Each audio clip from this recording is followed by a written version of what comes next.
Hello and welcome to Options Guide TV. My name is Brian Overby. I am the author of the Options Playbook, and I'm going to be your host here for about the next, let's call it 20 minutes today. I think I just want to do a rinse and repeat with the strategy in the SPX. We do have, I guess, some issues, if you will, if you still have that Amazon skip strike butterfly on.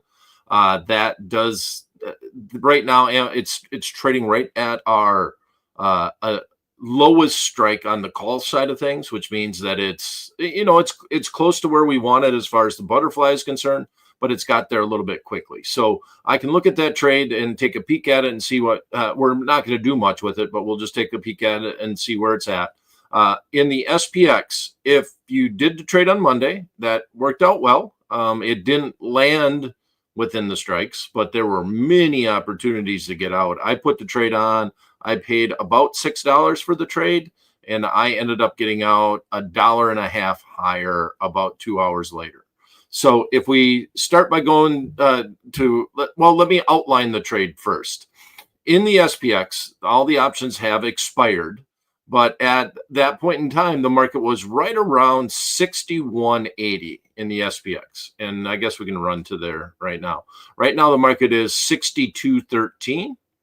And in the butterfly that we looked at, the 1 day 0 DTE, half a day to live butterfly that we put on market was at 61.80. And that was trading for $5.75 if you could fill it at the midpoint. And then if we go over to the charts, and I have this chart lined up for us. Oops, I just need to move it a little bit this way. Oh, shoot. Okay, so if we look at this trade, this is Monday. This is all day Tuesday. That doesn't matter to us. We didn't have a trade on. And now here we are on Wednesday. These are 15-minute bars. At 11 is when we put on the position. And if you see,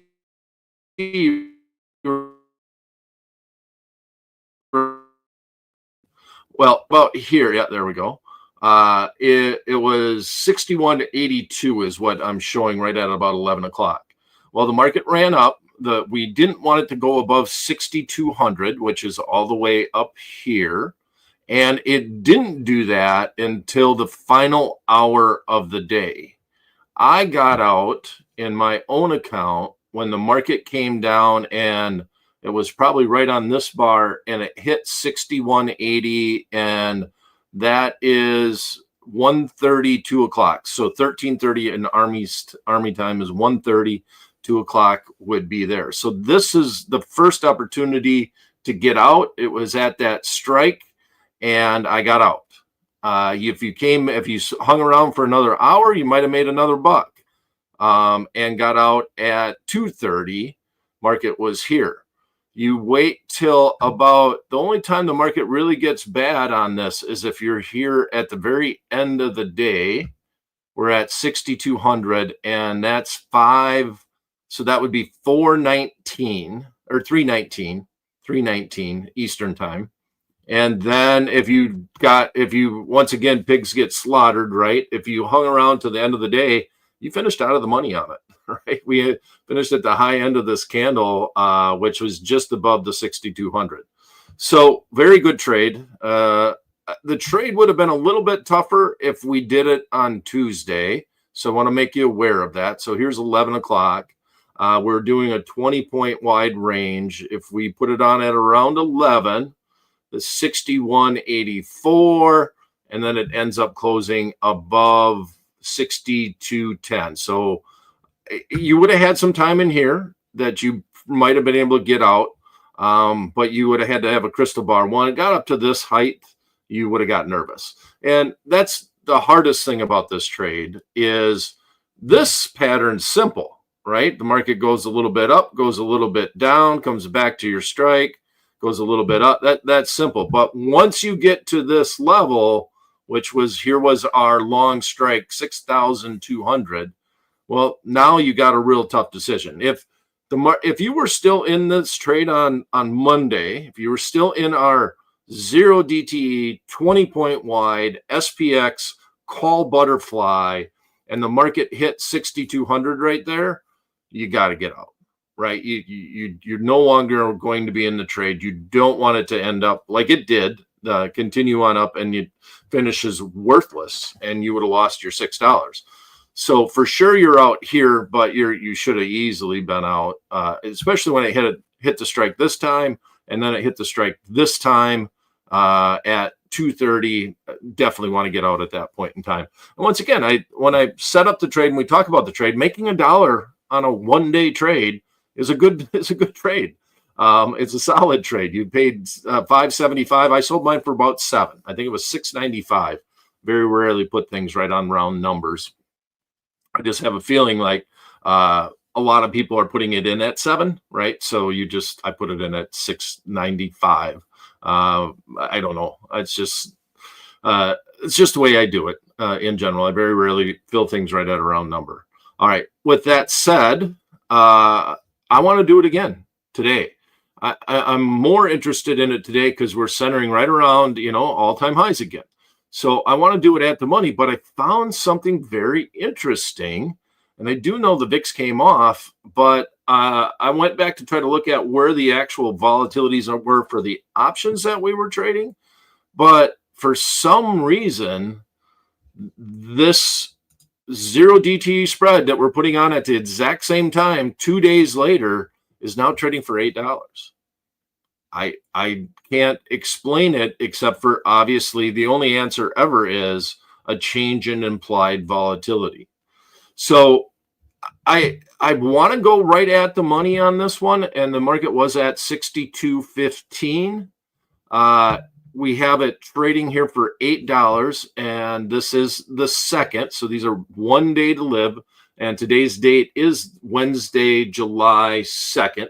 Markets are closed Friday for the holiday, and they are open tomorrow all day. So with that said, I just want to do this one more day trade and then let the weekend come, right? This Friday, we will have an Options Guide TV, and it will be an educational event that we will do. I will center it probably around one of the pricing Greeks. Okay, so with this mentioned, I'm still going to do the trade today, but man, that is a lot more risk than we initially had. So because of that, I will do my contracts accordingly. Instead of doing 5 contracts, I'll probably go out and just do 3 contracts. So I'm a little bit more nervous about this trade. I really don't know why it's right now it's saying 850, but the market's moving. So let's recenter it. And we'll do it right. We'll keep it right at 210, and we're going to go 10 points wide or 20 points wide, just like we did the other trades. So let's keep it there. 210, 61.90. We're going to buy that one. We're going to sell 2 of the 210s, and then we're going to buy the 61.40. And now that's $7. All right. So maybe I had one number off, but it's $1 more than we paid the other day. All right, so we're going to say 695 is where we're going to put this in. $695. We'll send it to the what if calculator. And this is going to be our paper trade for the day. We're going to, oh, that's a skip. No wonder why. So what, 10, that's why I got cheaper.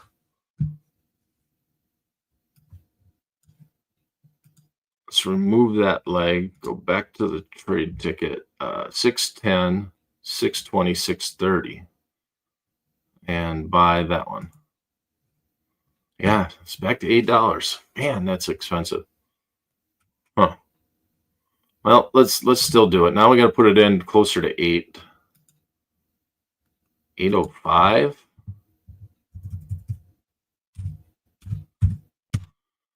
$805. Okay, so we'll look at the VIX trade too. Let's look and see where our VIX trade is at. We're looking out into our, based off of where the futures are at. But 805, this is going to be our paper trade. 62.10, is where we're at. We're hoping that the market stays within a 40-point range. Well, actually, it's 6190 plus 8. So 6198 and 6230 minus 8. So 6222 would be our higher range, that if we're going to hold it all the way to expiration, that's where our break evens are at. Let's send this one to the what if calculator. And this is going to be our official paper trade for the day. I still want to put this on. Like I said, I'm not going to do like a normal 5 lot. I would do something a little different, but man, I don't like that it's $8 already. Yeah, I'm still going to put it on. I'm going to go with 3 lot, so that would be 3 by 6 by 3, centered around the 6210 strike. I just want to have a position on today heading into the weekend. Nothing fancy. Thinking markets will stay within this range just like they did on Monday. And once again, in a couple of hours, you're out. Time decay is huge from this point on to the end of the day, but it's also very risky. If you get outside of your strikes, you're going to lose value very quickly on this trade. So if I hit one of these strikes, I'm going to get out, more than likely. Might even be profitable depending on wherever it is within the day. But if we're anywhere near this middle strike 2 hours from now, like we saw on Monday, going to get out of the trade. That simple, that straightforward. You can manage your risk by price. If you put it on for $8, you can say to yourself, well, if it's trading for $4, I'm going to get out. You can do that if you would like. That's not a bad way to manage the risk. And then also watch the strikes.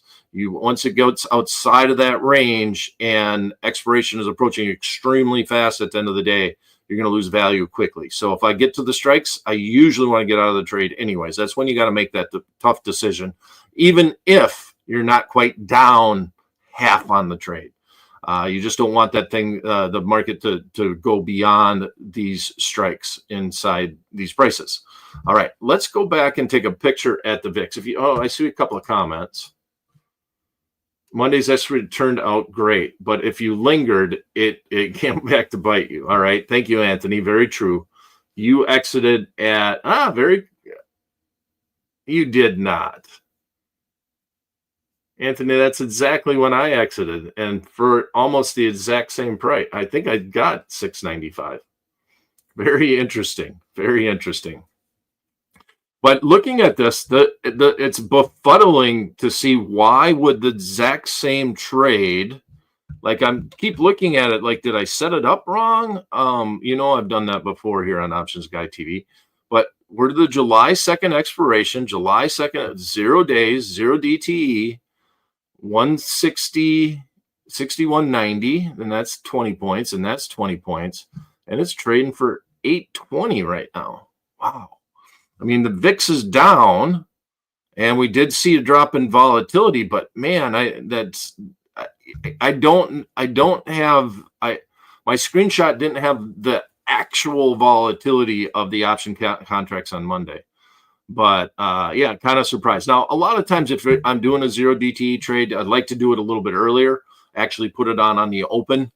Gives you a little bit more finagling, like putting it on at 9:30, 10 o'clock, somewhere in that range. We're now here at 11 o'clock putting on the trade because that's when we tape Options Guy TV. But yeah, I still want to do this trade, but man, I really don't like that we're paying $2 up for this at this point in time. All right, with enough said, I don't want to beat a dead horse. Still putting the trade on. Here's the VIX.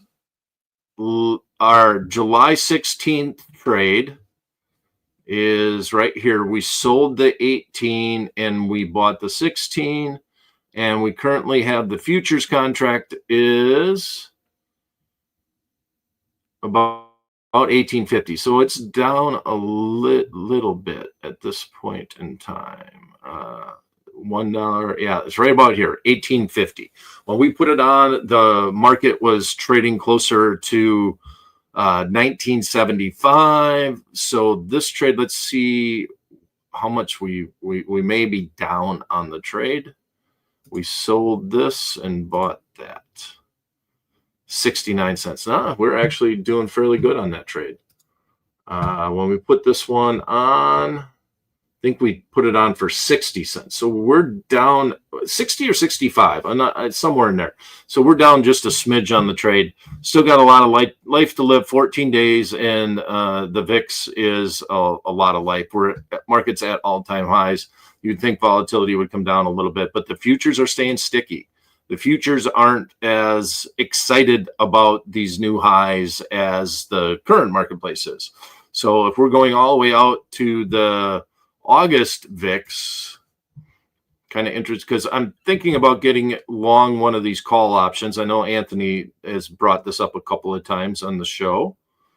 So we're still at right here. So if we bought this one and we sold this one, this should be close to zero. No, it's not. Oh, that's because I got all 4 legs in here. Okay. 20, we bought this one and sold this one. Yeah. So it's right at 20. So the fact that these are trading at the midpoints are right. This is exactly where the market is at. So the VIX futures contract is trading at $20 right now. And then the September one is probably pretty close. So let's look at September. This is when I think the markets will get volatile. September is $2 here, 233, 264. So it's between 20 and 21. So it's a little over 21 at this point in time. We buy this one, we sell this one. Dang it, did it again. We buy this one and we sell this one.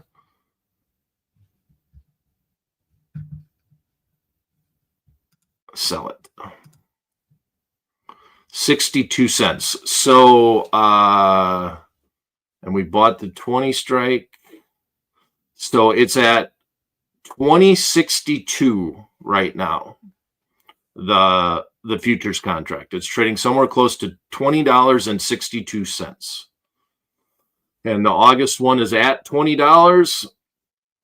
So if we get this opportunity where this gets pushed down to the 18 or 19 level, if this rally continues after the holidays, I wouldn't mind even getting long just buying a call option. We might sell something against it because you can go so far out, like this is the September contract, and still get something, right? But you got to deal with that something if the market ever does run up, and that's the issue. But you get a ton of premium. Like you can sell the 35 and bring in $1, and you buy that at the money and pay $3. So obviously a 15-point swing. But the issue is that if the market runs up and it gets to 35, well, the volatility is going to spike because it's inverse relationship to the SPX. And then you got to close that position out. So sometimes it behooves you to just buy long call options if you do think that that at some point in time the market's going to move. It's tough because you're paying a lot of premium for a $16 index right now, which the future's trading at 20. But interesting enough. Okay, so I don't mind our VIX trade. We're down about 20 cents on it, maybe a little less. Right in there, but I'm going to keep an eye. I do expect volatility to be fairly high when we get into August, September, October. September and October are always the highest months. Last year we had a lot of volatility in August too.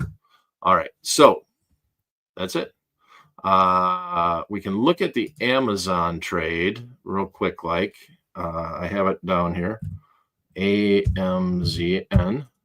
See if we got any other comments.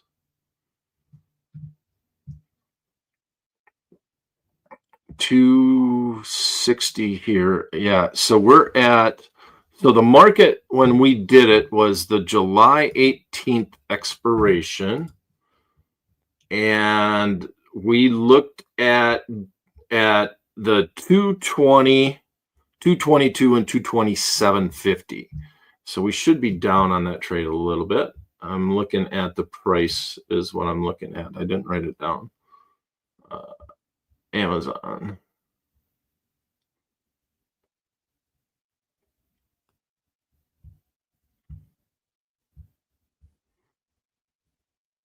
Well, let's see where the price is at to start with.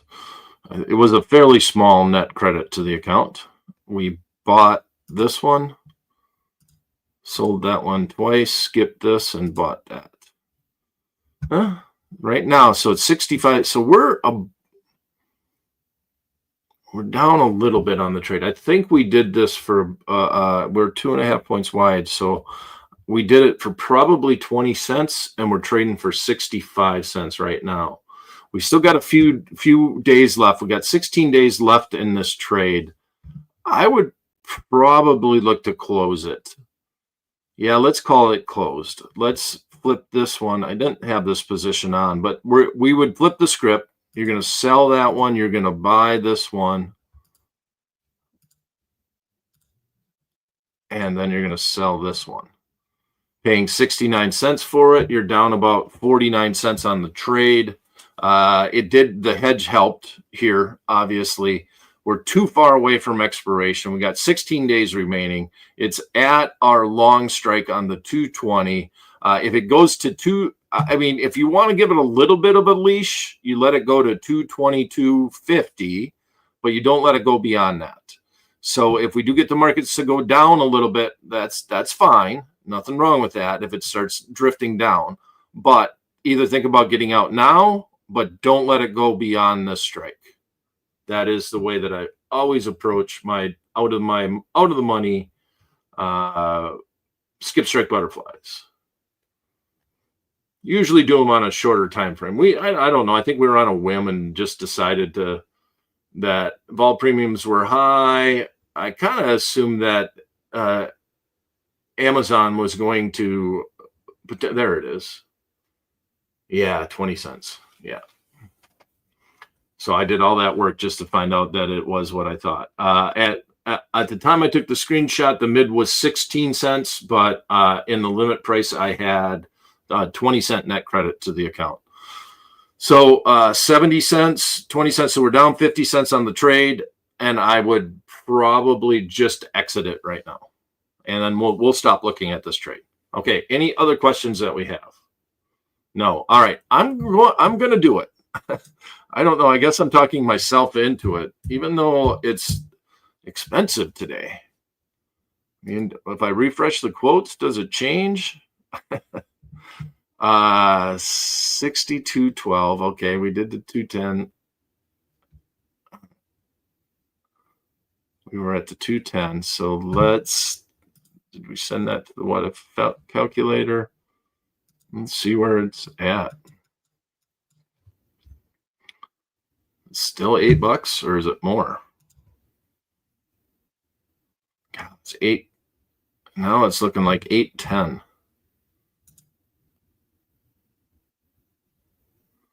All right. Well, I tread cautiously. I just don't want to see.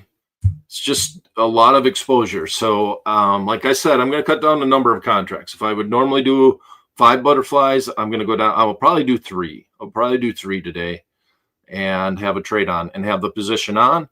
And then I'm going to enjoy Friday. I'm going to have a good weekend. And hopefully the SPX trade works out as well as our Monday one did. And then we'll come back next week and we'll get back into the swing of things. Earnings season is not that far around the corner. A couple of the plays that I've been doing on other shows and in other portfolios I'm bumping into earnings, especially because I really like the financials. I like the financials going into earnings. I like what's happening to the volatility skew. Been waiting for the difference between the 2 and the 10-year to come in to help the banking stocks, and the market is finally realizing that there is good. The deregulation thing is becoming a thing, and mergers and acquisitions are moving. JP Morgan, Goldman Sachs setting new highs. Those stocks are looking really good. The deal makers, Jefferies is one you can throw in there too. They're kind of in that range, that a little bit less known, trades at a little bit better valuation. A little bit more riskier though, a little bit more volatile. But all those stocks are solid, and I don't mind doing quite a few trades in the financial sector as we start heading into the earnings season. All right, that's it for this edition of Options Guy TV. I kind of trailed on today. I apologize, but I still am really befuddled why that butterfly is trading for $8. I need to call the SPX market makers and ask them to change their quotes because I don't really get it. But with that said, thanks for tuning in. We'll see you this Friday for the next edition of Options Guy TV. I will have an educational event that I will put out there on Friday. It will definitely be worth watching. And then we'll come back on Monday and we'll look at some new positions. Thanks for stopping in, and hope to see you in the hub at 11 a.m. Eastern Time this Friday for the next edition of Options Guy TV.